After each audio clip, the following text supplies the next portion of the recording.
Welcome to Kenton Teaches. Enjoy the video. You begin by inspecting the puzzle closely and deciding where to hold it. You need steady control. Remove any obvious debris and orient piece one toward you so you can apply small, directed force. Once done, test tiny wiggling motions to feel how parts move relative to each other. That tells you which part is constrained versus free. Make sure to keep tension low and observe springback, because gentle movement reveals the release path without forcing or damaging the metal. You now execute the core sequence. Apply a slight compressive force while rotating a chosen link in small increments so you can sense interference points. As you rotate, alternate between pushing and lifting. This combination creates just enough clearance to slide the next component free. Once you've freed one section, pause and reassess alignment.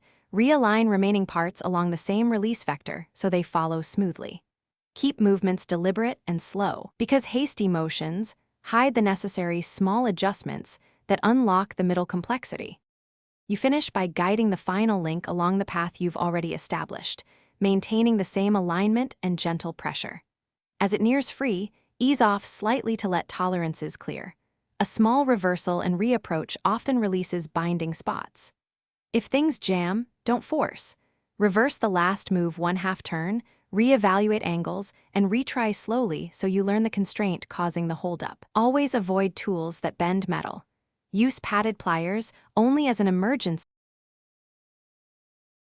Thanks for watching. Please subscribe if this video was helpful.